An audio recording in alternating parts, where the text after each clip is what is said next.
Welcome to the 2.0 version of the pre-need services for agents who have some kind of experience writing pre-need, mainly funeral directors who obviously know the ins and outs, how to assemble together the different types of services, even different funeral homes. But this is to take you to other territories, other areas. You're probably used to people coming to you and telling you, you know what, we need to put our affairs together. And they already know what they want, or they kind of ask you a little bit of information, but they're coming to you because they're ready to plan. Now, you already know how to do that. We're not going to get into that part. That's the 1.0. What we're doing today is focusing on those other fields, those other families, individuals who might be open to the subject, maybe a little skeptical. They don't really know the ins and outs of what pre-need offers in terms of benefits, and you need to do a little more convincing. We're going to talk about the different types of clients, the four different types, the ones that you want to stay away from, and the ones that you need to work a little bit more, and then what to do about that. So that's the whole purpose of this tutorial. Remember, you're not just a pre-need agent or a funeral director. In this case, you're not just selling funeral services, you are preventing crises. That's why we call our program crisis prevention. That's really what you're doing. It is way more and above and beyond just doing a funeral service. What you're getting today with this agenda is a set of tools that are very helpful, very practical, custom made for you. And this is collectively put together over the years, helping different types of families and fine tuning the words, the statements we use, and at what time in the conversation we bring them up, and also how to prevent objections, how to dismantle the objections before they even happened. But even better than that, asking certain questions, that what they're going to do is actually have the client dismantle those objections themselves so that you can have an easy transition. Now that we're dealing with people that need a little bit more information, a little more encouragement and enlightenment of why pre-need is a great thing to have. Now you are a crisis prevention counselor. You're going above and beyond being a funeral director or an assistant at a funeral home. You're literally going from managing chaos when the families come to you in the middle of all their problems, in the middle of just losing a loved one and trying to make sense of everything, to now preventing all those problems. So that's a mind switch that we need to have in our minds. We are now in a mission of preventing crises. Always start with the why, not the product, not the catalogs, not your tablet and binders and whatever other materials you have. Always tell people, why are you doing this?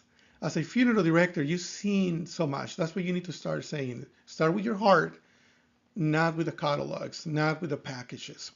So this is where you tell people, in my time serving families, I seen two kinds of situations. I seen families who had a plan. Their grief was not made worse by financial stress or family arguments. And I seen families with no plan facing confusion, burden during the worst moments of their lives. And you're here to intercept that, and then you can throw a couple of stories that touch your heart and you have it fresh in your mind of what encouraged you to intercept the families before they get to this stage.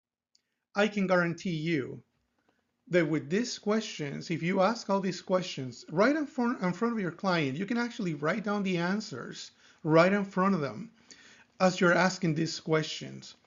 Same thing as if you were going to the doctors and they're asking you certain questions. What is your pain? And what's your blood pressure? What medications are you taking? And so on. Before you even see the doctor, you actually have an assistant taking the list of the things that the doctor needs to see.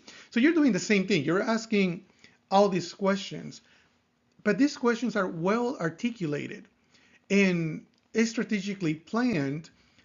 So the answers from your clients, from the families or the group setting, those answers are already them closing themselves. with whatever they answer, they're closing themselves. And you're going to write all this information because at the end of it all, if they try to come up with an objection that doesn't make any sense, it's just the little resistance they get, obviously, at the end and making a decision. Some people have that. No matter how good you are at explaining things and how likable you are, they're always going to have those little objections. You need to help them do the transition from that to taking action. And trust me, everybody who has pre-need arrangements, they're bragging with everybody, with their friends, their family members, and even with you when you go to them and they tell you, I already have everything, and they start telling you they have flowers and they have all these other things in there. So you just need to help them navigate through that. But you can only do that if you ask all these questions and write down the answers. Again, so that if later they bring out an objection, you go back to your notes and you tell them, well, you told me here this. And some of the questions, and you can read them on your own. I'm going to go a little quick on this so we don't make this video too long. Have you ever done any arrangements for any family members? And then follow-up question, how was it? Was everybody in agreement? Everybody participated in putting everything together and so on? How long have this subject crossed your mind? And what you're asking here is you want to know how long have they been thinking about it, and some of them will say, well, not really until you brought it up. Then you help them a little bit and you tell them, usually when we lose a loved one, a friend, a family member, we think about it and we see all the struggles they go through and we think about it, but then a week, 2 weeks go by and it kind of cools off and we forget about it. Then a few years later, someone else passes away, or a year later, we are reminded that we need to have everything in place, but then we don't take any action. So you've probably been thinking about it for a while, but it kind of dilutes in your mind and you forget about it. We need to help and remember that. That's very important. And then you write down the answer. How does your family know your wishes? Or does your family know your wishes? Are they in writing? Most of them are going to say, yeah, I tell them all the time, but it's in writing. Because we get families, and you can throw a story there. We have family that come to us and they have all these arguments. Yeah, my mom was against cremation, and somebody else can say, my mom said didn't care, right? So you need to ask them if they have anything in writing. Who is legally responsible for handling your affairs if something happens to you? And you, as a funeral director, you know that if there's 3 or 4 kids and there's no one designated as the person in charge with a power of attorney to make decisions, then the majority of them need to agree. So who is really in charge? If they don't have those documents, we will provide those documents to them. But it's something that they need to know. They need to have those things in place. If something happened to you yesterday, who will be responsible for coming up with up to $30,000 worth of final expenses? Of course, it can be less, and it depends on what they get. It's just a funeral, but you're also dealing with a cemetery aspect of it and maybe a few miscellaneous things they need to take care of. But it's important that you throw that number up because it can actually be 30,000 if they don't go to the right people, if they don't go to you and they fall in the wrong hands. It can be 30, 35. I even heard about $40,000 in some areas. Again, because people are taking advantage of, especially when they see that they have a $50,000 policy, for instance, then those funeral homes try to keep as much as they can off of that policy. So it's important that you throw that number up. So later, when you do discuss the services and it comes out to, let's say, $8,000 or $10,000, then it's seen as a fraction of the first number you gave them. It's kind of like when you go to the store and you see something, it's at $500 and they have a 50% discount. It's only $250, so it sounds very cheap now. So we have to help them like that, because if not, even if you say 5,000 and that's the only number they hear, then they're going to think that 5,000 is way too expensive because that's the first number they're hearing from you. So it's important you always mention those numbers. How will your family feel if they find out that you have everything in order, everything in place? That's very important because later they can't say, I need to talk to my kids and see what they say. No, you are making the decisions, you're letting them know, and you already told me that they're going to be happy and they're going to feel less stress to know that somehow they need to come up with about $30,000 to pay for all the expenses, and do that in the worst day of their lives. So that's why it's important that you get the answers for all these questions in the beginning. You haven't even opened the catalogs or the service packages yet. You're not even talking about any of that yet. You're just gathering information, doing a consultation at this point.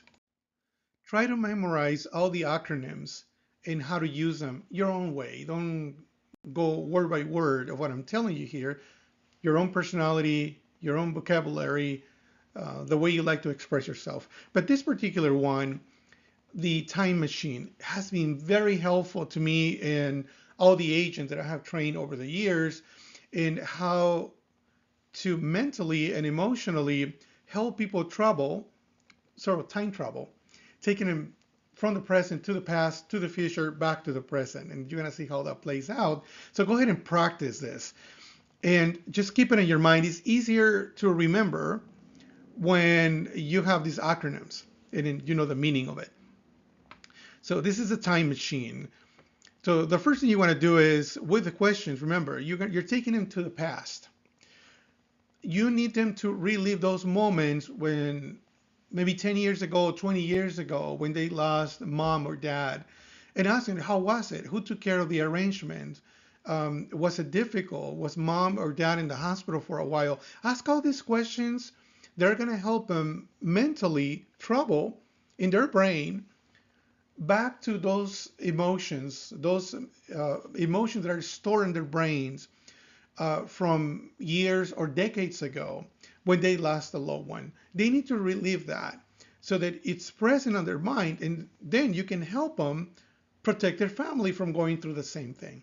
So the questions you ask there to take into the past are related to family members they lost in probably the recent past or maybe years or decades ago. Then the second part, it's imagining the future. So now you're going to go from the past, take them all the way to the future. And all the way to the future for some people, it's going to be a week.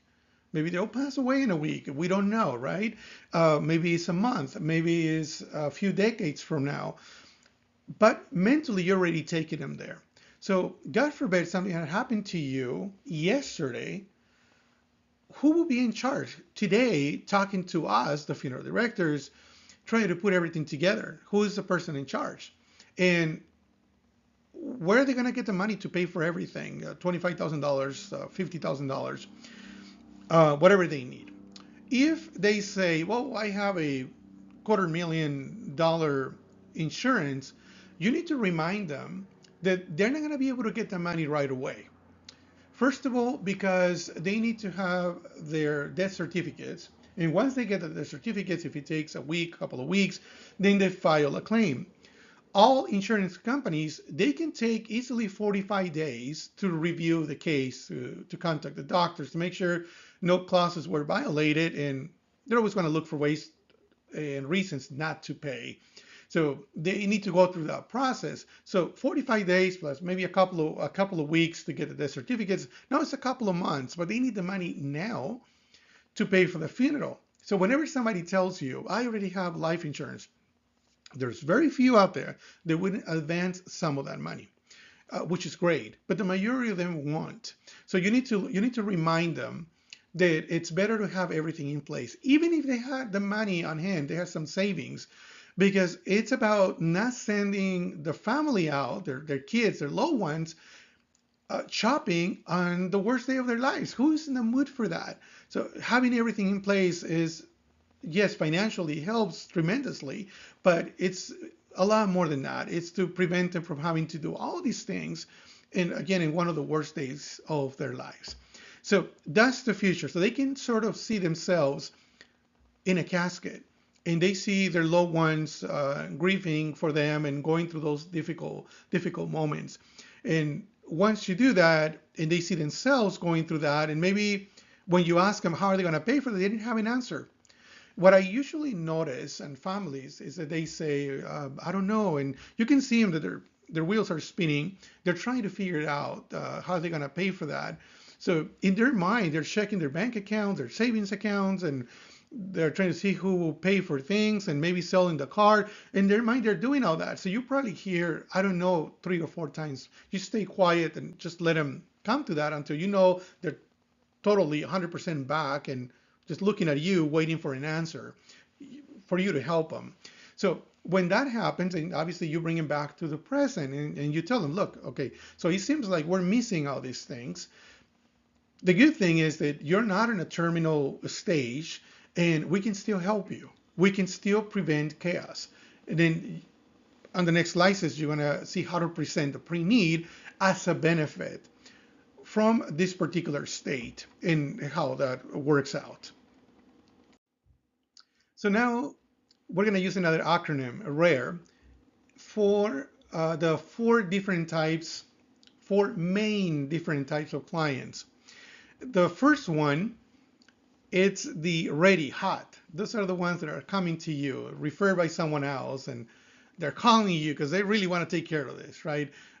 For whatever reason, something pulled the trigger on them to want to plan. Those, you already know how to handle those. No need to spend any time there. Now we're going to go to the next ones with the A, so asking, the warm ones. These are the ones that they're saying, well, tell me more about that. Tell me more about what is pre-need and how we can pre-plan, maybe through divine memories or one of the mailing campaigns or other types of campaigns. They saw that and said, yeah, I'm interested. I want to hear more about it. They still don't know. They're not very convinced. They're not really sure, but they're interested, right? So those are the warm ones. And then you have the resistant ones, those that say, well, I'm kind of open to the subject, but I don't think I'm ready. I don't think it's my time. I have other priorities. I got to fix a roof and got to buy new wheels for my truck and kind of thing, right? So those are the ones that need a little more convincing. So this is where you need to use the time machine. Once you sit with them and you walk them through that, you help them bring up the level of consciousness to where they're ready to make decisions, right? And ready to protect their families. They need to feel the pain of what it is to not being prepared, and you want them to want to avoid that pain from their family. So you're bringing out the pain.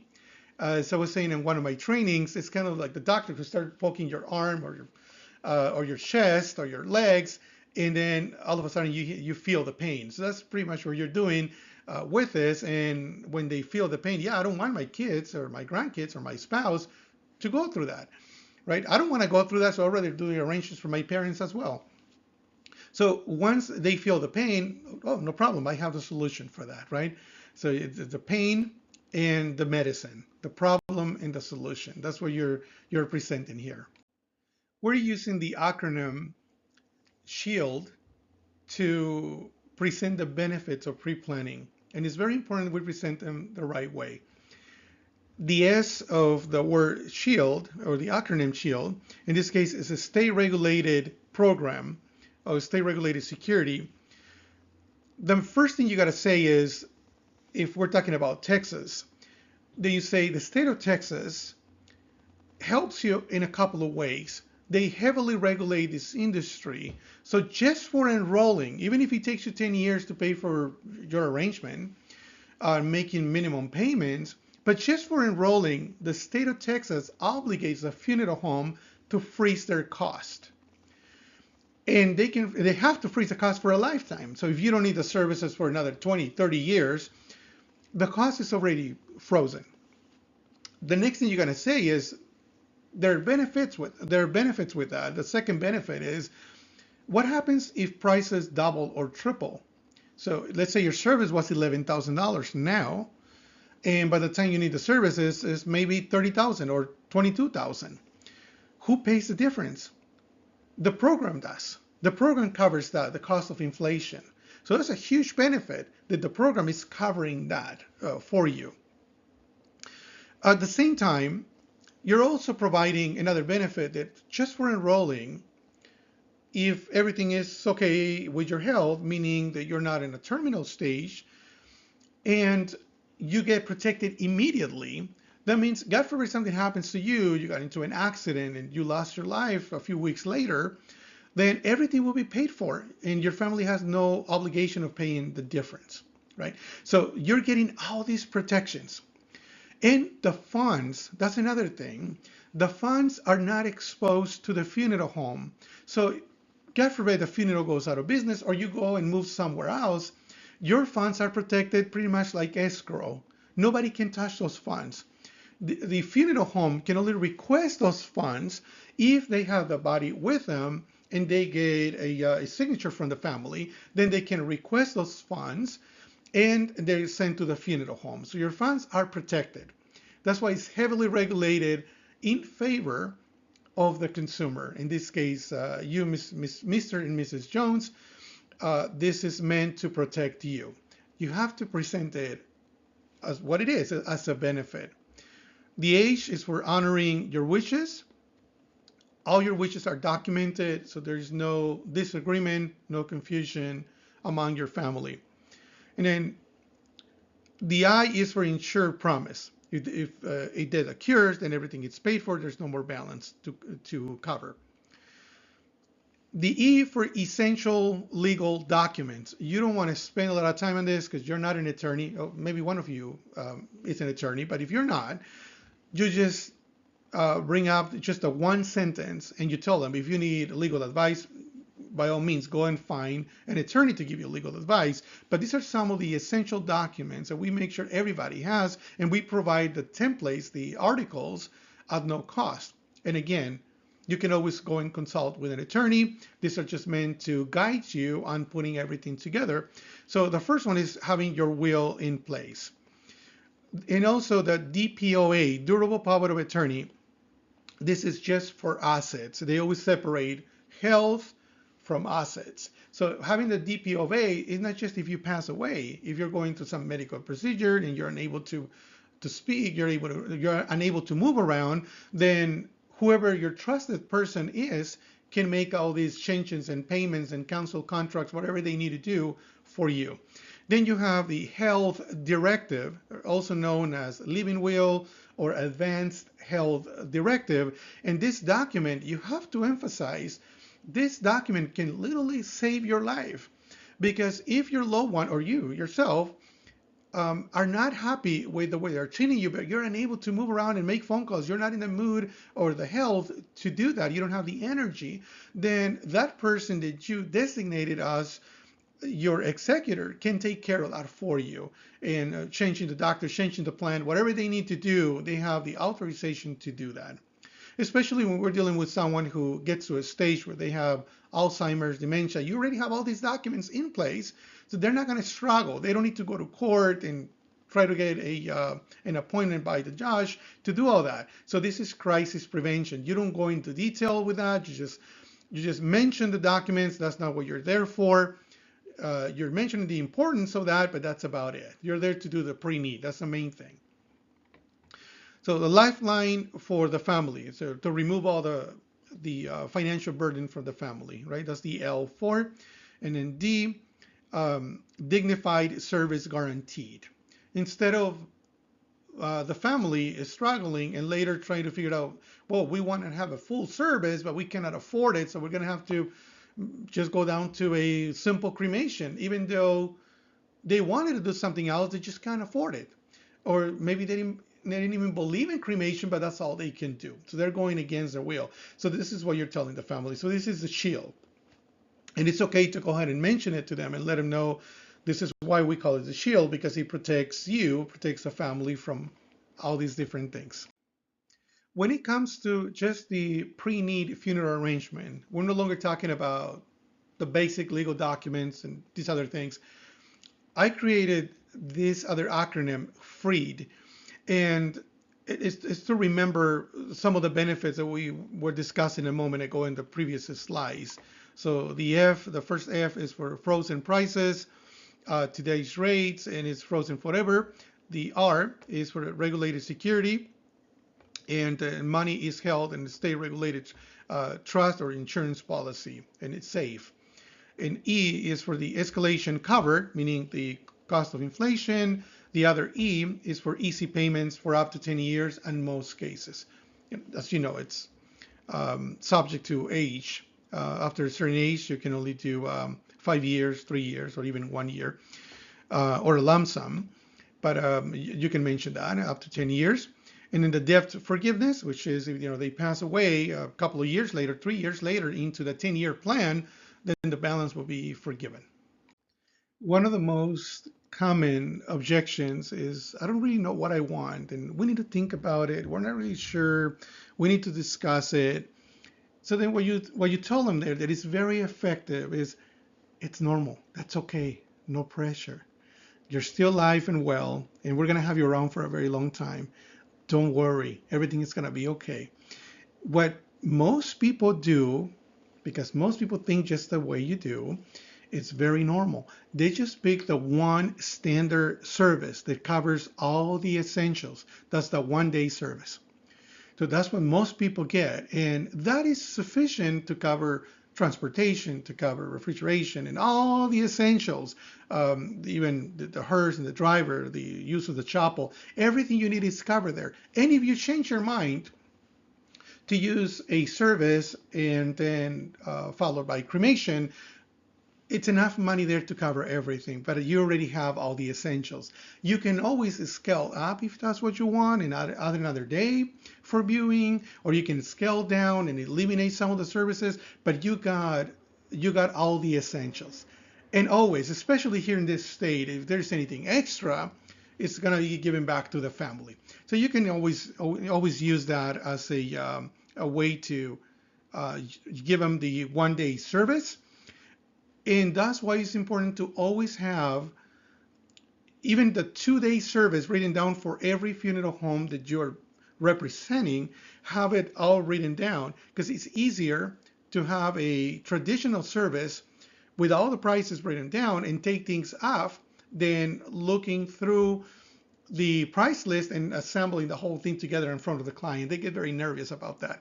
So if you have a traditional burial already written down, all the prices, again, it's very easy for you to grab the numbers from there. So that's one of my biggest recommendations to have an easy close in this particular scenario. This is a great tool to practice with, and you can practice with your spouse, with a friend, with another agent, and make sure you master this. It's very simple and it works, and not just on pre-need, but other aspects of life. When somebody throws an objection on you, always use the feel, felt, and found. So if somebody says, as an example, I don't like to talk about the subject. I'm scared of talking about caskets and funerals and death. I just don't like to talk about it. It puts me in a bad mood. So there's a couple of ways to answer that, but using this formula, what you want to say is, I understand how you feel. That's a common concern in most people. So they feel understood, and they don't feel like they're the only ones that feel that way. Then you tell them, many people I work with felt the same way initially. Right? So there's other people that felt the same way. And then found. What they have found is that once they see how the state protection works and how it leaves the worries from the family, then they're relieved and they're ready to pre-plan. So you're always going to say that. And another way you can handle that is use the formula and then add this. And you tell them, I understand how you feel. That's most people out there. Just so you know, that's why we're here. For people who don't want to talk about it, because imagine right now you're doing fine. You look very energetic, very healthy. You're still very young. You have a long way to go. So people like yourself that are already scared of talking about the subject now, it's not going to get easier later, especially if you're going through some health crisis. It's going to be a subject that is going to be forbidden for you. You don't want to discuss it, but we're here to do everything for you. We're not going to torture you with the subject. We take care of everything for you. That's what you tell people there. So I understand you're scared. Precisely, that's the reason we're here, to take care of all that for you. And you don't have to get into details of embalmings and all these other things that people don't like to hear. We can take care of everything for you very easily. We're hitting the end of this particular tutorial. We're going to have a few more, all very educational. But for this particular one, these are the resources that we strongly recommend you spend the time in mastering each one of these tools. Number one, with your experience, always talk about I've seen, and then have the stories, the most highlighting stories that are more appealing. They're going to help them elevate their consciousness, remember, so that they're at a stage where they're ready to plan. So always have those stories there. Number two, practice the time machine. So it's flawlessly, and then mentally you can see them, going from the present to the past and back to the future, and then to the present. So you have to practice that, and then also practice the rare. One of the things that I didn't talk much about is the last one, the one represented by the E, someone who it's not ready to plan, totally close-minded about the subject. Don't worry about those. Just focus on the other ones, but just have that in mind so that when you're talking to people, you can kind of see where they're at. If they're the ones that are ready, the ones that are a little hesitant, or the ones that maybe have some questions, a little resistant, but willing to talk about it. You need to know where they're at so you know how to approach it. And then you need to talk about the shield, or the benefits. You need to master the benefits so they come out of you automatically. And then do some role play, obviously. Do some role play with other agents, some role play with whoever you feel comfortable with. And then you're going to be the master at this. This is bonus materials that I created for you. And this is if you're going to go to a church, a senior community, or any type of community group, and you're always going to ask for the community coordinator or the event coordinator. And what you say is, you present yourself. Oh, hi, I got some information, important information for your event coordinator. Then you get the name of that person. And then you say, hi, Ms. Coordinator, my name is X. I'm part of a crisis prevention program in this county, and I got some important information to give you.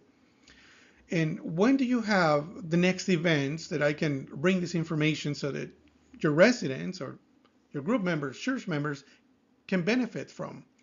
Then you just take it from there. Most of these community event coordinators, they're always looking for speakers. They're always looking for information. That's how they keep the residents in there, by providing value. So you're valuable to them because you're providing crisis prevention. And they like to hear that. They like to hear the fact that you're not just there to sell pre-need funerals. I've seen other groups that do that and just put a little table with the name of a funeral home, and it's rare that somebody stops by, other than flies. They stop by and ask questions because they're scared of the subject, remember. But if you talk about crisis prevention, then people want to know, how can I prevent crisis? I do want to know about that. Anything related to fixing things alive, they're more open to.